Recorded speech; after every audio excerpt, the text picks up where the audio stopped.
முதல்ல கொஞ்சம் டிராஃபிக்கில் டிலே ஆனதுக்கு என்னுடைய வருத்தத்தை தெரிவிச்சுக்கிறேன்.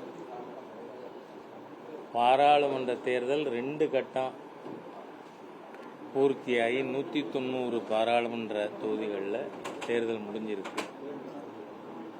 ஏற்கனவே ஒரு தொகுதி அன்அப்போஸ்டாக பிஜேபிக்கு அக்கௌண்ட் ஓப்பன் ஆகிருக்கு. இந்த 2 கட்ட தேர்தலில் பெரும்பான்மையான இடங்கள்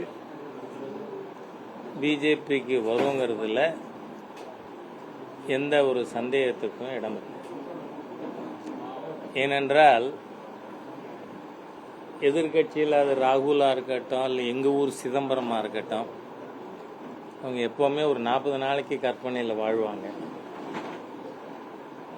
அவர்கள் ரொம்ப they are making tall claims. ஆனால் என்னோட சேலஞ்சே காங்கிரஸ் ஆட்சியில் இருக்கிறது 3 ஸ்டேட்டில், கர்நாடகா, தெலுங்கானா, ஹிமாச்சல்.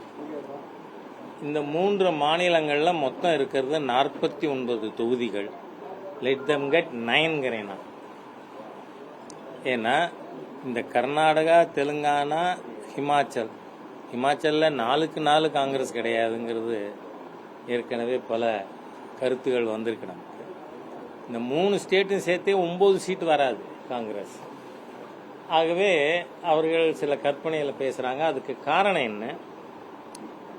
காங்கிரசினுடைய தேர்தல் அறிக்கை பற்றி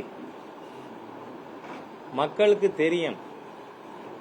அவங்களோட சொத்துக்களை அடிச்சு பறிக்க ஒரு கட்சி, ஒரு கூட்டணி தெளிவாக அவங்க மேனிஃபெஸ்டோவில் இருக்கு. ரீடிஸ்ட்ரிபியூஷன் ஆஃப் வெல்த்னா அர்த்தம் என்ன? சொத்துக்களை திரும்ப பகிர்ந்து கொடுக்க போறோம்னா நீ இருக்கிறத முதல் எடுக்கணும். அது எடுக்காம முதல் டிஸ்ட்ரிபியூஷன் சொன்னா சர்க்கார்ட்ட இருக்கிறத கொடுக்கறதா கூட இன்டர்பிரட் பண்ண முடியும். பட் என்ன ராகுல் காந்தி என்ன பேசியிருக்கார்? சொத்துக்களை எக்ஸ்ரே பண்ணணும். முதல் நீங்க காங்கிரஸ் ஒர்க்கர்ஸோட நேஷனல் ஹெரால்டு ப்ராப்பர்ட்டி 2000 கோடி திருடினதை எக்ஸ்ரே பண்ணுங்கிறேன் நான். சோனியாவும் ராகுலும் எங்க இருக்காங்க? They are on fail before going to jail. அதனால நாட்டு மக்களோட, காங்கிரஸ் ஒர்க்கர்ஸோட சொத்தை மூட்டை இடிச்ச கூட்டம் இன்னைக்கு என்ன சொல்லுது? நாட்டு மக்கள்கிட்ட இருக்கிற சொத்துக்களை அக்ரிகேட் பண்ணி அதை ரீடிஸ்ட்ரிபியூட் பண்ணுவோம். இவர் என்ன வார்த்தை உபயோகப்படுத்தி இருக்கிறார் ராகுல்? பானிக்கா பானி தூத்கா தூது நிக்கல் ஜாயகான்னு. பானிக்கா பானி தூத்கா தூத் என்னங்கிறது அவங்களோட சொத்துக்கள்ல. ஏன்னா நேற்று ஒரு பர்டினன்ட் கொஸ்டின் மாண்புமிகு பிரதமர் ரைஸ் பண்ணியிருக்காரு. அந்த இஷ்யூக்கு நான் பின்னாடி வரேன். ஏன்னா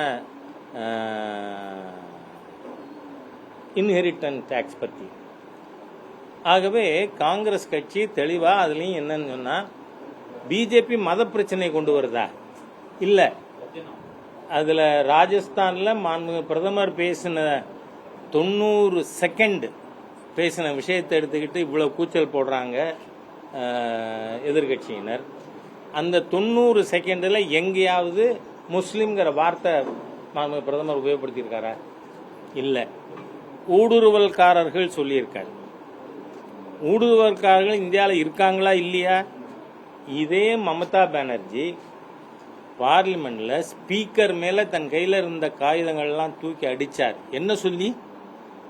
NRC, national register of citizens ஏன் இம்ப்ளிமெண்ட் பண்ணலன்னு கேட்டு.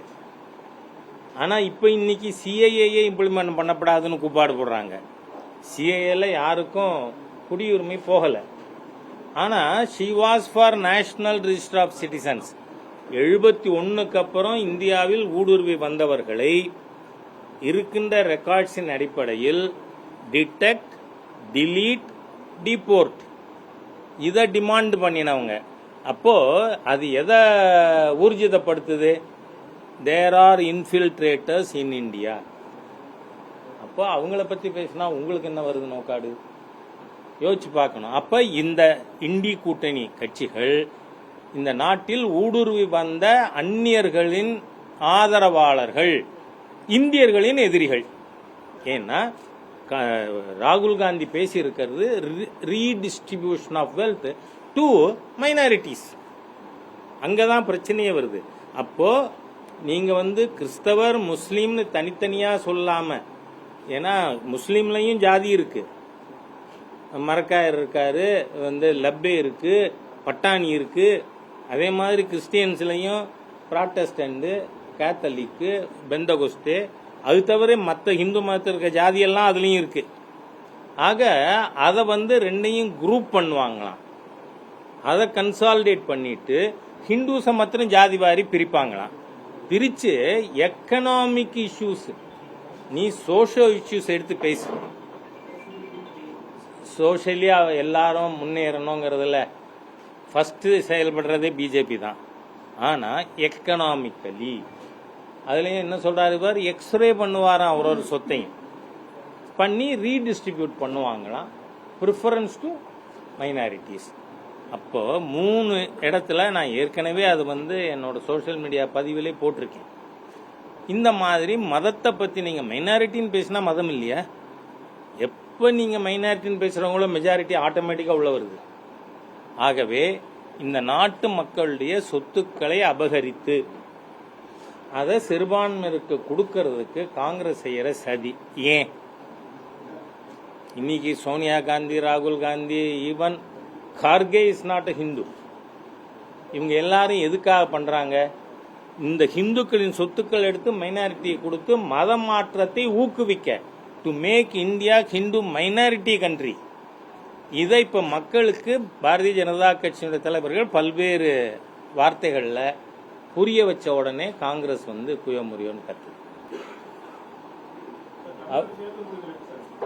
தமிழ்நாடு தேர்தல் முனைவர்கள் பாரதிய ஜனதா கட்சி, தேசிய ஜனநாயக கூட்டணி தான் திராவிட முன்னேற்ற கழகத்தின் பிரதான எதிரி என்பது நிரூபணமாகும். இரண்டாவது, logically also ADMK cannot be alternate to DMK. திமுகவுக்கு மாற்றா அதே கொள்கைகள் கொண்ட, அதே மாநிலவாதம் பேசுற, அதே பிரைம் டைட்டி வேற அண்ணாதுரை, அது இருக்கக்கூடியது மாற்றா இருக்க முடியாது இல்லையா? ADMK can only be a substitute for DMK, but BJP alone can be alternate for DMK. அதனால அது இந்த தேர்தலில் நிரூபிக்கப்படும். செய்திகளை உடனுக்குடனும் துல்லியமாகவும் தெரிந்து கொள்ள சப்ஸ்கிரைப் பண்ணுங்க.